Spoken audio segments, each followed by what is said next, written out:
마태복음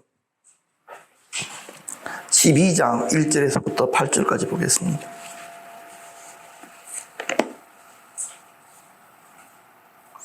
한 절씩 한 절씩 그렇게 교독하겠습니다.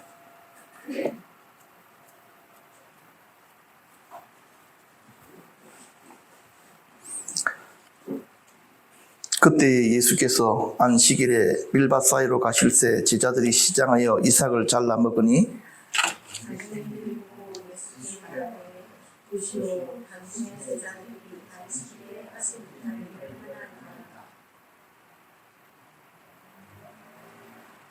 예수께서 이르시되 다윗의 자기와 그 함께한 자들이 시장할 때 한 일을 읽지 못하였느냐? 그가 하나님의 전에 들어가서 제사장 안에 있는 자기나 그 함께한 자들이 먹어서는 안 되는 진설병을 먹지 아니하였느냐. 또 안식일에 제사장들이 성전 안에서 안식을 범하여도 죄가 없음을 너희가 율법에서 읽지 못하였느냐? 내가 너희에게 이르노니 성전보다 더 큰 이가 여기 있느니라. 나는 자비를 원하고 제사를 원치 아니하노라 하신 뜻을 너희가 알았더라면 무죄한 자를 정죄하지 아니하였으리라. 인자는 안식일의 주인이라 하시니라. 아멘. 잠시 한번 기도하겠습니다.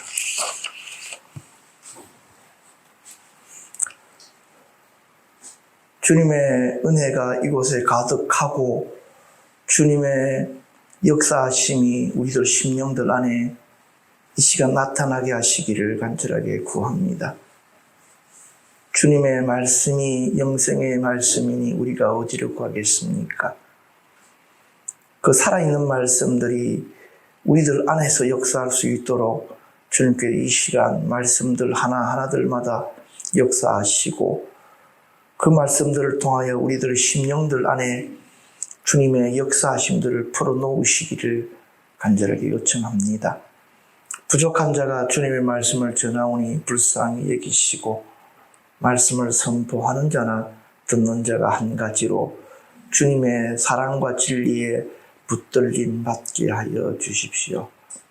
감사를 드리며 예수님 이름으로 기도합니다.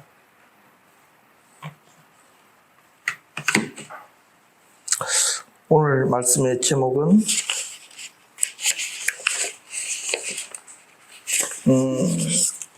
잠시만요. 지금 포인트 넘기던 게 여기 없네. 잠시만. 제가 가져오겠습니다.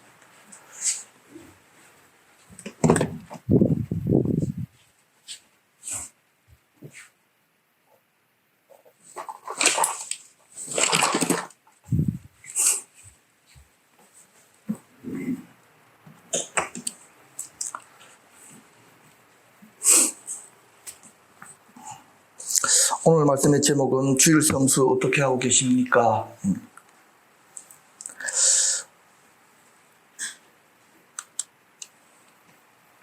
오늘은 안식일 준수, 주일 성수에 대한 말씀을 나누려고 합니다. 주일 성수해야 된다는 말은 아주 단순한 명령이기도 합니다. 그런데요, 주일 성수라고 하는 이 부분들이 어떻게 해야 되느냐라는 부분에 있어서는 여러 가지 답변이 나올 수가 있습니다. 오늘 말씀을 통해서 주일 성수라는 의미들을 여러분들이 좀 선명하게 이해하셨으면 좋겠습니다. 그리고 이 주일 안에 예수님께서 숨겨놓으신, 우리 하나님께서 숨겨놓으신 아주 특별한 것들을 여러분들이 취하시는 시간이 되시기를 바랍니다. 근데 오늘 말씀을 다루기 전에요, 안식일과 주일의 관계에 대해서 좀 정리를 해야 되겠다, 그런 생각이 들었습니다. 많은 신앙인들이 안식일과 주일을 혼동합니다. 왜냐하면 목사님들이 안식일과 주일을 번갈아서 동일한 의미로 사용하고 있기 때문이기도 합니다. 그것은요, 영적인 의미가 동일하기 때문에 그렇습니다. 그런데 안식일과 주일은 같은 날은 아닙니다. 안식일은 토요일이고 주일은 일요일입니다. 그래서 안식교 전도자들이 바로 이 부분을 가지고 파고 들어옵니다. 안식교 전도자들은요, 일반 교회 교인들에게 접근해서 이렇게 질문을 한답니다. 당신이 다니는 교회에서는 10계명을 지키라고 가르칩니까? 그러면요, 뭐라고 대답을 합니까? 예, 물론 우리 교회에서도 10계명을 지키라고 말씀합니다. 그렇군요. 그렇다고 한다면 왜 제4계명, 안식일을 지키라는 이 계명을 지키지 않습니까? 그럼 아닙니다. 우리는 주의를 잘 지키고 있습니다. 그래서 그들이 이야기하는 거죠. 아닙니다. 안식일은 주일이 아닙니다. 하나님이 지키라고 한 것이 안식일이지 주일이지 아니지 않습니다. 주일은 태양신을 섬기는 날이기 때문에 당신의 교회는 뭔가에 속고 있는 것입니다. 주일을 지키는 것이 무상숭배요, 주일을 지키는 것이 짐승에게 인을 맞는 것과 똑같은 것입니다. 빨리 지금 당신이 다니는 교회에서 나와서 안식일을 지키는 우리 교회로 나오시기를 바랍니다. 이것이 안식일을 지키는 이것이 구원을 받은 자의 징표입니다. 이렇게 설명을 합니다. 그런데 안식일과 주일은 비슷한 거라고 생각해왔던, 별 생각이 없었던 사람들은 이 말을 들으면 엄청난 혼란을 느끼게 됩니다. 이 사람들 말이 들어보니까 어떻다고요? 좀 그런 것 같아. 바로 여기에 구원관이 제대로 세워져 있지 않은 사람들은 흔들리게 되어져 있는 것입니다. 여러분, 구원은 안식일을 지킨다고 받는 것입니까? 예수를 믿음으로 받는 것입니까? 그렇죠? 아주 기본적인 구원론에 대한 진리만 알고 있다면 전혀 흔들릴 이유가 없는 부분입니다.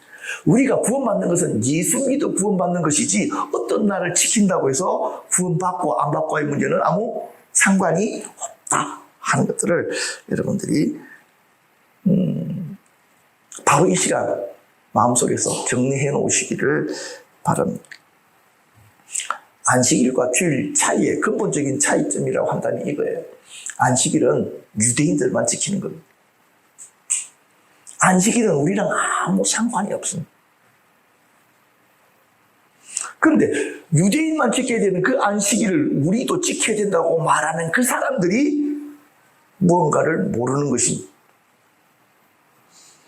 우리들은요, 예수님께서 부활하신 주일을 지키는 것입니다.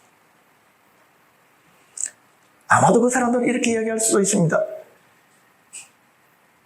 그런 증거가 성경에 어디 있는데 이렇게 나올 거라고요. 왜냐니까 우리 개신교인들이 성경을 많이 안 읽거든. 그러니까 얘들이 딱 성경을 가지고 달라들잖아요. 그래서 여러분들은 성경 구절 한 구절만 딱 가지고 있으면 됩니다. 골로새서 2장 14절에서 16절인데요. 그 중에 이 16절에 나오는 안식일을 이유로 누구든지 너희를 비판하지 못하게 하라. 우리를 거스르고 불리하게 하는 법조문으로서는 정서를 지우시고 지하여 버리사 십자가에 못 박으시고, 여기서 말하는요, 법조문으로서는 정서, 이거는 율법이라는 단어로 설명을 해도 틀리지 않습니다. 예수님께서 율법을 십자가에 못 박아버렸습니다. 그래서 더 이상 통치자들과 권세들을 무력화하여 부인도 삼으시고 십자가를 이기셨고요. 먹고 마시는 것과 절기나 초하루나 율법에서 금하고 있는 그 모든 규례들은 뭐한다고요? 더 이상 너희들 삶에 영향력을 미치지 못한다. 무엇마저도요? 안식일마저도.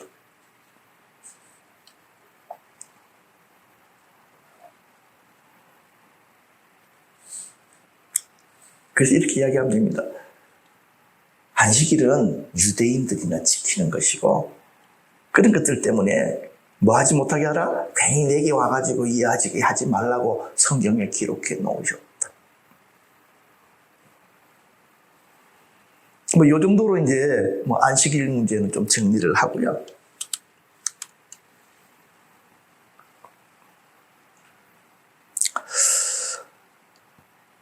주님의 제자들이 안식일 날 남의 밭에 밀 이삭을 잘라 먹다가 바리새인들에게 발각이 됐습니다. 이 일은요, 사실 어떻게 보면 큰일이 아니에요. 그냥 보고 그냥 그렇구나 하고 지나가면 되는 일인데도 불구하고 이 일은요, 누군가가 시비를 걸면 큰일이 됩니다. 자, 왜냐니까요, 이 제자들이 하고 있는 이 사소한 행동이 10계명의 2계명을 지금 어기는 일이기 때문에 그렇습니다. 한 가지는 무엇입니까? 제4계명인 안식일을 지키라는 계명을 어기고 있는 거고요. 또 한 가지는요,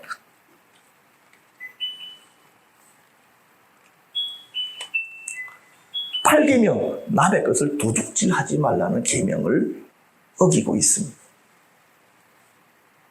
특히 안식일을 지키라는 이 계명, 안식일에 일하지 말라는 이 계명, 이 계명을 어기게 되면 어떤 벌이 주어져야 되느냐니까요. 여러분들도 출애굽기 31장에 나오는 것처럼 어떤 계명이 주어져 있습니까?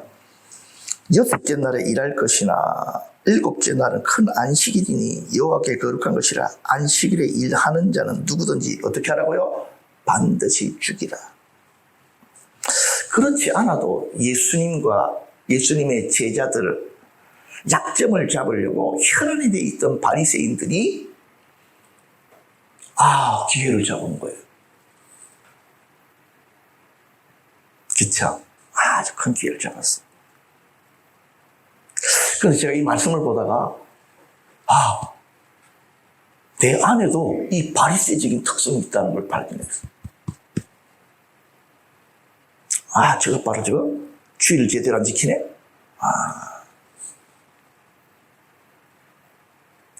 그래서 제가 깜짝 놀랐다니까요. 난 성경 공부하면서 나는 예수님의 제자 편에만 늘 서 있는 줄 알았더니 어느 순간에 내가 바리새인의 관점으로 뭔가를 보고 있는. 저거 잘못된 거야, 제가. 예수쟁이가 저렇게 하면 안 되지. 어떻게 주일날 저런 걸 할 수가 있어?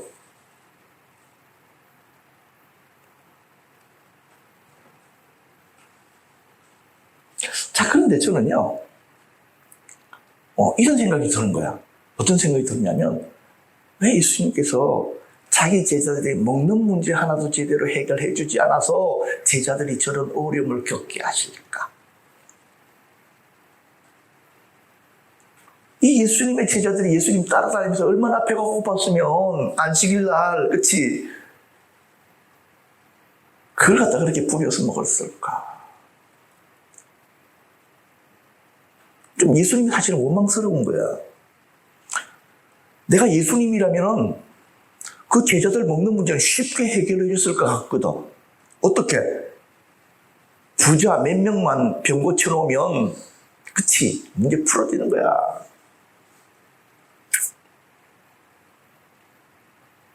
제자들 먹는 문제 그런 식으로 풀면 너무 쉬운 거지. 그걸 인정받을 수도 있잖아. 근데 예수님께서는 굳이 그것들을 그렇게 안 하셨다는 거예요. 그러니까 갑자기 또 내가 뭐가 생각나냐니까 이 제자들의 감정이입이 돼가지고 내가 옛날에 개척했을 때 그 어려움들이 확 생각나는 거야. 그러니까 내 마음에 섭섭이가 훅 하고 들어오는 거야. 맞아. 예수님은 자기 제자들 먹고 사는 문제 별 관심 없는 것 같아, 이 양반. 그렇더라니까? 그리고 짜증이 확 나는 거야. 이 양반 계속 따라다녀야 되나 말아야 되나. 먹고 사는 문제 정도는 좀 편할 수 있도록 풀어주셔야지. 이게 도대체 뭐야, 이거. 대한민국의 교회 80%가 미자립 교회고 교회들이 어려움을 당하는데.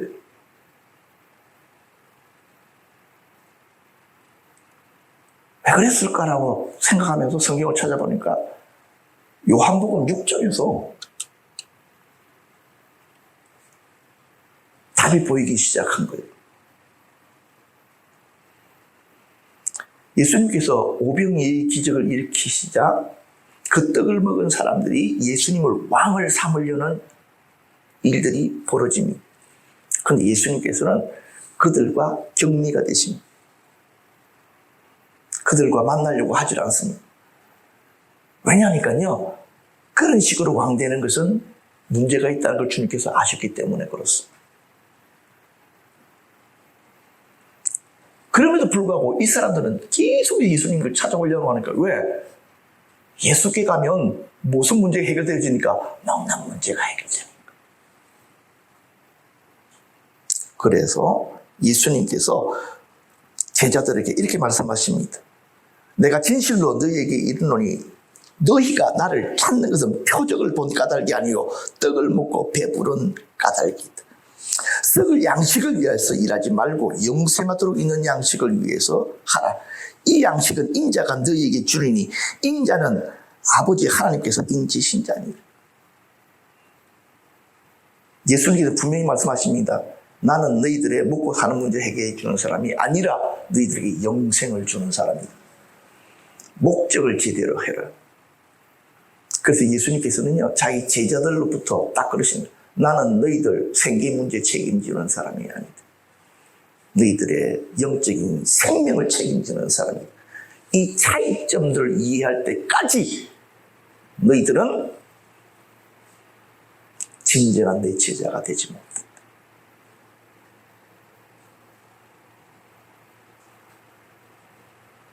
예수님은 우리의 먹는 문제를 해결시켜 주시는 분이 아니십니다.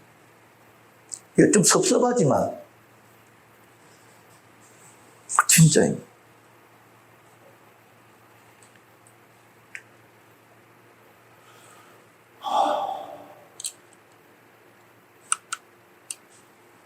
그래서 예수님께서 말씀하십니다. 뭐라고요? 나는 생명의 떡이다. 너희들이 와서 나를 먹으면 너희들은 영원히 살 것이다. 내게 와서 세상의 떡을 달라고 하지 말고 내게 와서 나를 달라고 해라. 나를 먹어라. 그러면 살아있는 생명이 너희들 안에 역사하게 된다. 많은 사람들이 삶의 문제에 힘들어서 주님께 기도하다가 마음이 상합니다. 왜? 잘 안 도와주시거든요, 이 양반이. 긴급해서 주님 이번 달 말까지 3천만 어떻게 땡겨주시면 내가 죽도록 충성하겠습니다. 아무리 열심히 기도해도 1,000만 원도 안 땡겨주시거든요. 그런데 어떤 책들을 보면은 어떤 선교사는 그렇지 하나님께 정말 간절하게 기도했을 때 기적적으로 뭔가를 공급하신 걸 봤기 때문에 우리가 그런 거잖아. 근데 어떤 차이가 있느냐면 이거야. 그 선교사들은 예수님이 생명의 떡이라는 것을 경험한 자들이. 이해가 되십니까? 예수님으로 인하여 생명의 변화가 있는 자들이. 그렇기 때문에 그들은 하늘의 자원들을 끌어다 쓸 수가 있는 거예요. 이게 먼저 선결이 돼야 돼. 생명의 떡이신 그분이 믿음 가운데 내게 정말 생명으로 오셔야 돼. 그리고 그것이 내 안에서 해결이 되어져야 돼. 그렇게 되어지면 예수님께서 행하셨던 많은 일들을 우리들이 동일하게 따라서 행할 수 있는 삶이 열리게 되는 거예요. 이것이 기쁜 소식이잖아요. 이것들 우리들이 알아야 돼. 그래서 너희들 왜 예수 믿니라고 이야기할 때에 우리들과 그것에 대해서 정확하게 대답을 해줄 수 있어요. 그래서 오병이의 기적 이후에 많은 사람들이 예수님을 떠났지만 예수님의 제자들은 떠나지 않잖아요. 그 이유가 무엇입니까? 네, 예수님께서 질문하시잖아요. 너희도 가려느냐? 시몬 베드로가 대답하되 주의 영생의 말씀이 주께 있사오니 우리가 어디로 가겠습니까?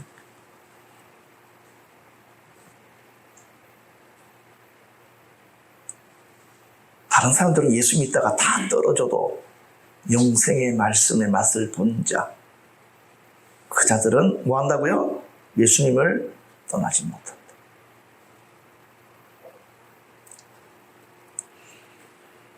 이것 알게 하시기까지 예수님께서는 그 제자들의 먹는 문제에 대해서 무관심하십니다.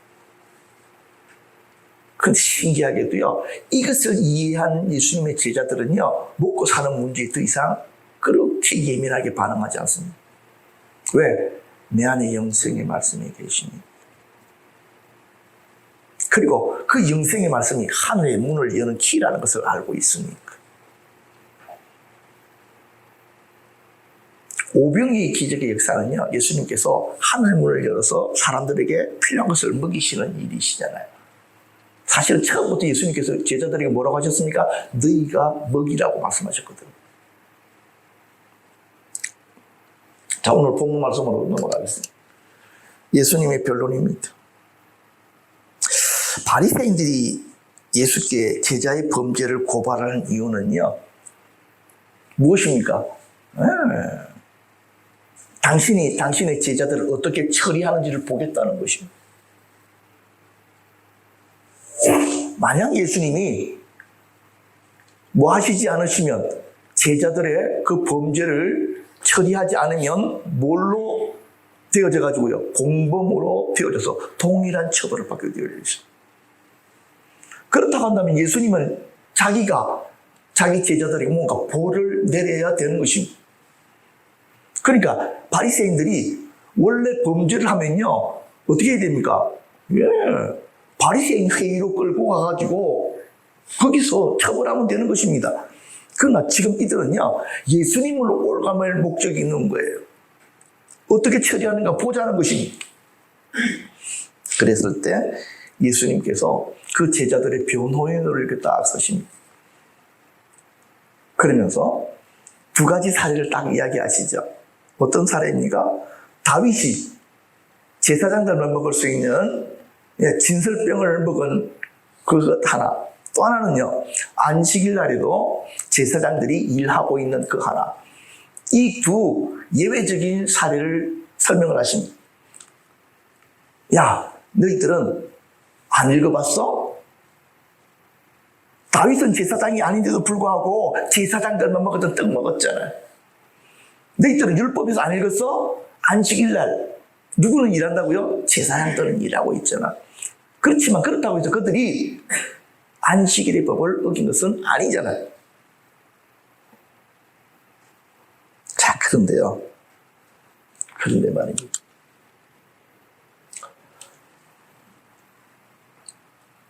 예수님께서 자기의 제자들이 안식일 날 예외 조항에 들 수 있는 이유들을 설명을 하십니다.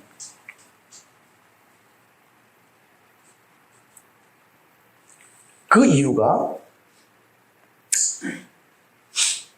내가 너에게 이르노니 성전보다 더 큰 이가 여기 있느니라. 이게 첫 번째 조건이고요.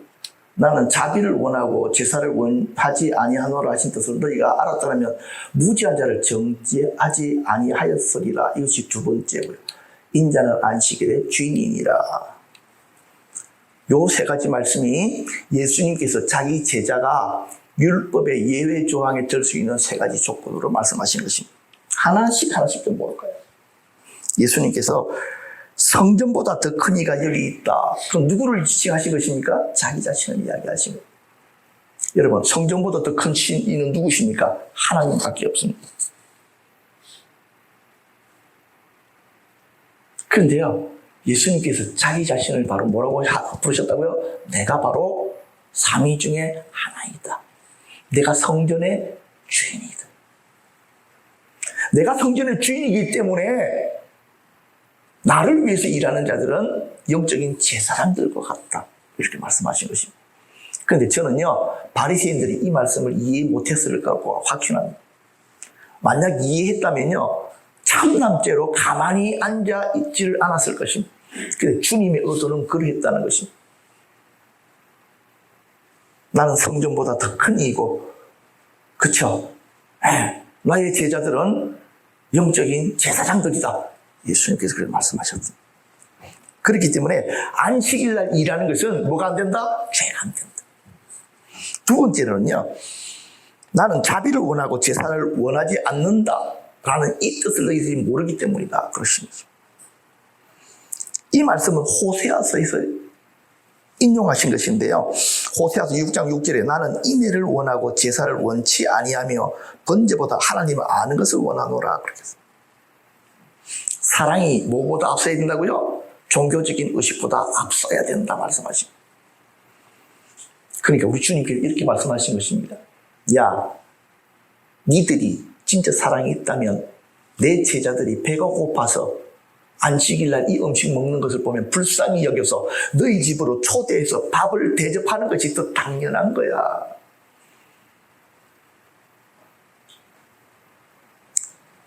이들을 죄인이라고 부를 것이 아니고 긍휼히 여겨야 될 세상으로 너희들이 봤어야 돼. 이게요, 바리새인들의 관점과 예수님의 관점의 차이인 거예요.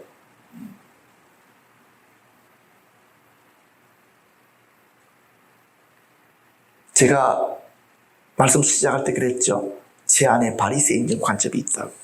제가 이 말씀을 보고 너무 깜짝 놀랐습니다. 아, 내가 다른 사람의 잘못을 이렇게 지적할 줄만 알았지. 왜 저런 행동을 해야 됐을까라고 생각을 못했다.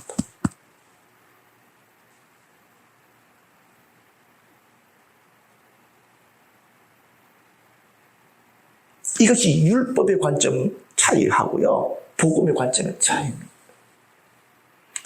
율법은 죄인들을 정죄하잖아요. 복음은 죄인들을 불쌍히 여기고 그들을 회복케 하는 것이잖아요. 우리들 안에 율법적인 마음보다 이 복음적인 마음이 더 강해야 되잖아요. 그래서 사람들을 볼 때 쉽게 판단하고 쉽게 정죄할 수 있지만 그것보다는 그들을 불쌍히 여기고 어떻게 우리가 도우면 저들이 주님 안에서 회복될 것인가, 이런 관점으로 보기 시작해야 되잖아요.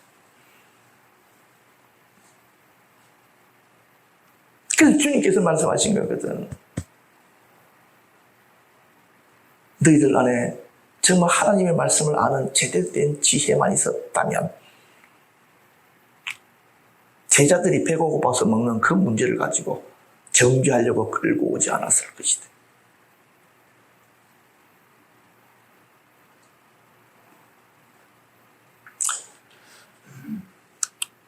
세 번째로는요, 인자는 안식일의 주인이라는 말씀 때문에, 이 말씀이 안식일을 이해하는 가장 핵심적인 말씀이, 안식교는 이 말씀을 근거로 해가지고요, 안식일을 꼭 지켜야 돼 그랬답니다.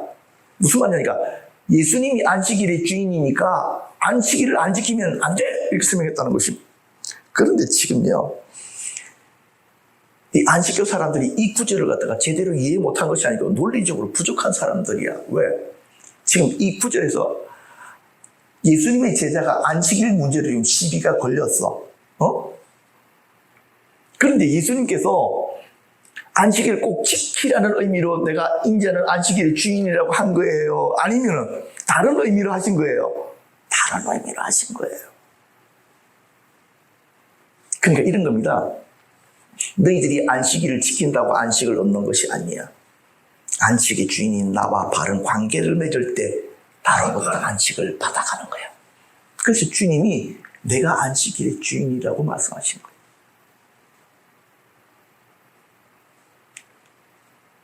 가족 여러분, 우리가 지키는 이 주일이 안식의 정신을 이어간다 그랬잖아요. 그렇죠?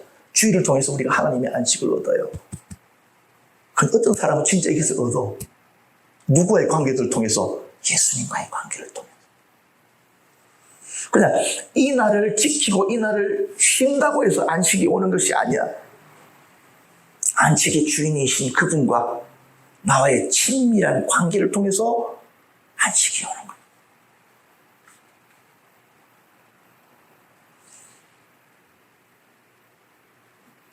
그래서 주님의 어떤 그날을 어떻게 지키는가 하는 것보다 안식일의 주인과 어떤 관계인가 하는 것이 더 중요한 것입니다. 그래서 우리가 지난 시간에 어떤 말씀을 배웠습니까? 수고하고 무거운 짐진 다 내게로라. 내가 너희를 어떻게 할 거야? 쉬게 하겠다 그랬잖아요. 이렇게 말씀하실 수 있었던 것은 무엇입니까? 그분이 안식일의 주인이시기 때문에 그렇습니다. 그렇다고 한다면 이제 결론을 내겠습니다. 그렇다면 우리는 주일을 어떻게 지켜야 되는가? 오늘 본문은요, 주일 성수를 해야 한다기보다는요, 주일 성수의 예외 사례를 설명하는 것 같지 않습니까? 무슨 말이냐니까요. 구약에는 안식일을 안 지키면 벌을 받죠. 그럼 신약에는 주일을 안 지키면 벌을 받아요, 안 받아요? 안 받습니다. 아니, 어느 성경에 주일 성수를 안 하면은 혼낸다는 법률이 있나요? 없습니다. 그거는 무엇과 연관되어 있다고요? 다 안식일과 연관이 있습니다. 그런데 그 안식일의 규례는 어떻게 됐다고요? 예수님께서 뭐 하셨다? 십자가에서 폐기하셨다. 그렇다고 한다면 우리는 이 주일을 어떻게 지켜야 될까? 한 사례를 통해서 제가 이 부분을 설명하고 오늘 말씀을 마치려고 합니다. 주일 성수에서 가장 유명한 예화 중에 하나가요, 스코틀랜드 선교사 에릭 리들의 사례입니다. 에릭 리들 들어보셨습니까? 예. 제가 이분의 예화를 몇 번이나 들어드렸기 때문에 아마 기억하실 것입니다. 불의 전차라는 영화를 보시면요, 이 에릭 리들에 대해서 아주 잘 나와 있습니다. 에릭 리들은요, 1902년도 중국 천진에서 스코틀랜드 선교사 가정에서 출생했습니다. 이 에릭 리들은 어린 시절부터 달리기를 너무 잘했답니다. 그런데 그가 에딘버러 대학에서 본격적으로 육상을 시작했습니다. 그런데 그는 스코틀랜드뿐만 아니고 전 영국에서도 모든 육상대회를 휩쓸었습니다. 그래서 당연하게 그는 영국 대표로 1924년 파리 올림픽에 참여하게 됩니다. 그는 기록상으로도 이미 금메달 후보였습니다. 그런데 공교롭게도요, 100m 예선이 주일날 열리게 됩니다. 이 문제 때문에 에릭이들이 난관에 봉착을 하게 됩니다. 왜냐하면 에릭이들은 신실한 기독교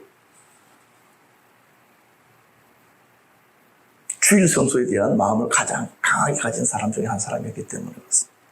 아마 엄청나게 기도했을 겁니다. 그런데도 불구하고요, 그 마음속에 내린 결정은 뭐 하지 않겠다고요? 나는 주일날 뛰지 않겠다 하는 것이었습니다. 그리고 경기를 포기하게 됩니다. 에릭 리들의 100m 출전 포기 소식은요, 온 영국 사람들을 확 뒤집어 놨습니다. 편협하고 옹졸한 신앙인, 신앙을 소매 끝에 달고 다니는 신앙 깊은 척하는 위선자, 조국의 명예를 버린 위선자. 거기다가 신문들이 대서특필을 한 거예요. 에릭 리들이 주일날 뛰지 않는 것에 대해서. 에릭 리들은 100m 예선이 있던 날 한 장로교회에서 간정설교를 하고 예배를 드렸습니다. 그가 예배 드리는 때 온 영국 사람들은 에릭 리들을 갖다가 막 잡아먹을 듯이 그렇게 비난하기 시작했겠죠. 그런데 그의 재능을 아깝게 여긴 영국 육상연맹의 배려로 에릭 리들은요, 다른 종목에 출전을 하게 됩니다. 200m와 400m였어요. 원래 100m 주종목의 사람들이 다른 종목으로 뛰는 거 쉽지 않습니다. 근데 놀랍게도요, 이 에릭 리들이 200m 동메달까지 따게 됩니다. 그런데 이 에릭 리들이 몇 메달에도 출전했다고요? 400m에도 출전했습니다.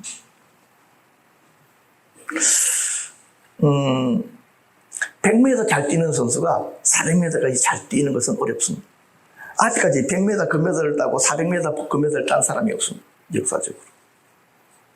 왜냐하면 주법 자체가 틀립니다. 훈련 자체도 틀리고요.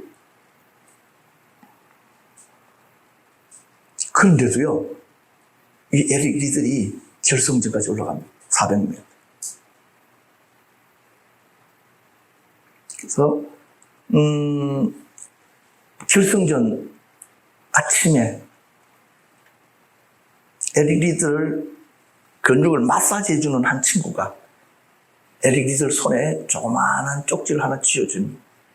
그 쪽지를 딱 펴보니까요, 성경 구절이 딱 적혀 있습니다. 사무엘상 2장 30절에 나오는 말씀. 나를 존중히 여기는 자를 나도 존중히 여기리라.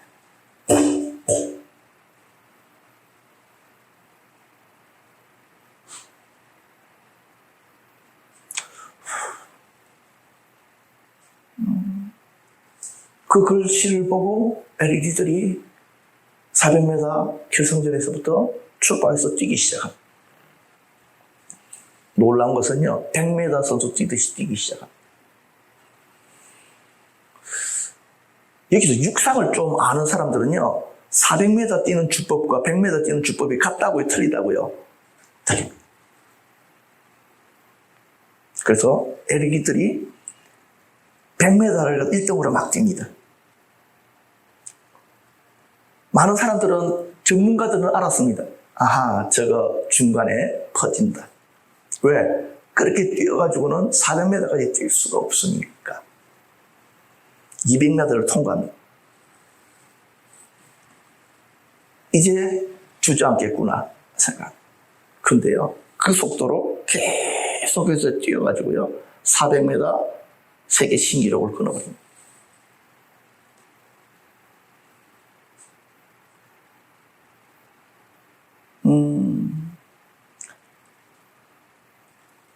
사람들이 한계를 딱 부닥치면 번아웃이 딱 이래. 숨이 쉬어지지가 않고요, 온몸에 힘이 들어가지 않습니다. 100m 달리기 선수가 200m를 딱 뛰면요, 200m를 지나는 순간 온몸의 힘이 다 사라져버립니다. 한 걸음을 내디딜 수가 없습니다. 저는 그게 이해가 안 되는 거예요. 어떻게 저게 가능하지?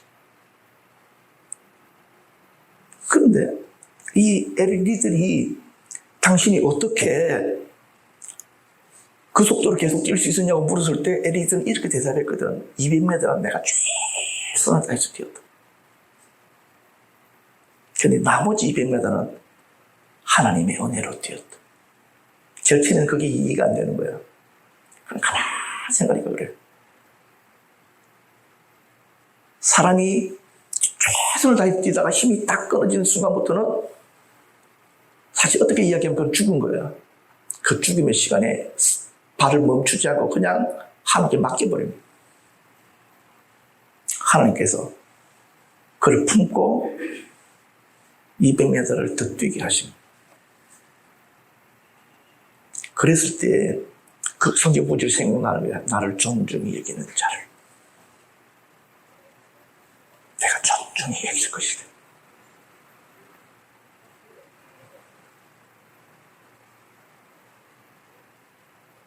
하나님은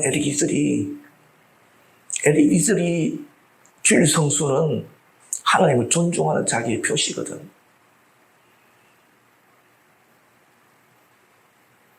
내가 하나님을 사랑하는 표시라 줄 지키는 게.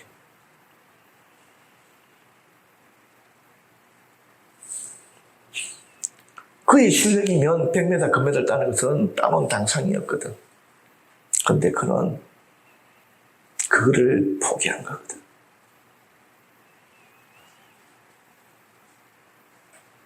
누가 포기하라고 한 게 아니고 본인이 포기한 거야.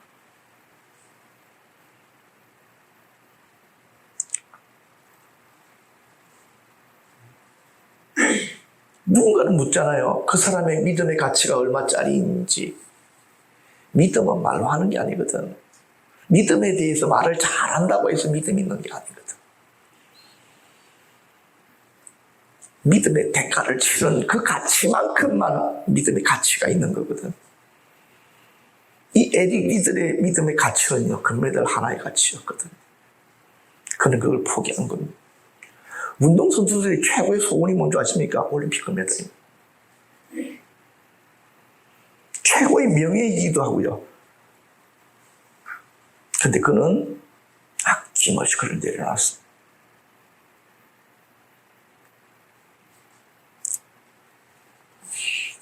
하나님 그것을 보셨습니다. 네가 나를 존중히 여기니 내가 당연히 너를 존중히 여기리라. 그 표현이 400m 계주 마지막 200m에서 나온 것입니다. 여러분, 이게 가능하지 않습니다. 그냥 하나님 은혜를 띄웠구나. 하나님께서 옆에서 함께 그를 밀어주시지 아니하면 한 걸음도 못 나갑니다.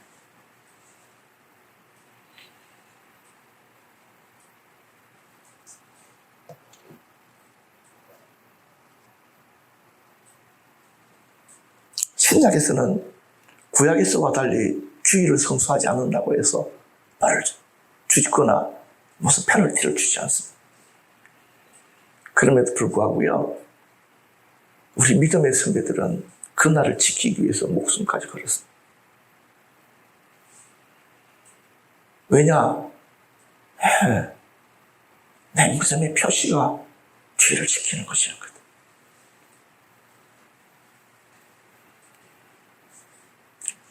그것을, 값을 치르는 것을 우리 선배들은 두려워하지 않았거든.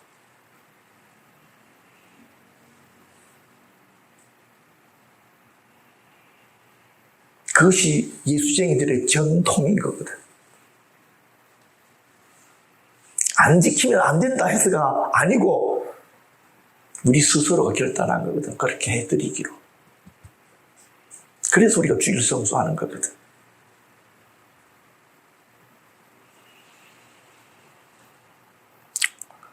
오늘 말씀 안에서 여러분들이 왜 주일 성수를 해야 되는지, 어떻게 해야 되는지를 발견하셨기를 바랍니다. 마지막 한 문제 이렇게 좀 보고요. 히브리서 4장.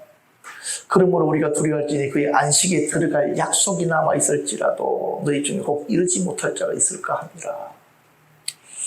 이미 믿는 우리는 저 안식에 들어가는도다. 우리가 주일 성수 하면서 어떤 사람들은요, 주일 성수는 하는데 안식을 경험이 안 돼. 그런데 어떤 사람들은 주일을 통해서 하나님의 안식이 경험이 돼. 어디서 이 차이가 있는지를 여러분들이 오늘 말씀 안에서 찾으셔야 됩니다.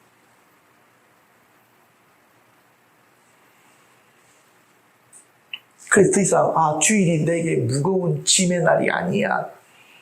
이 날은 기쁨의 날이야. 이 날은 하늘의 문이 열려지고 하나님의 은혜가 내 삶 가운데로 부어지는 날이야.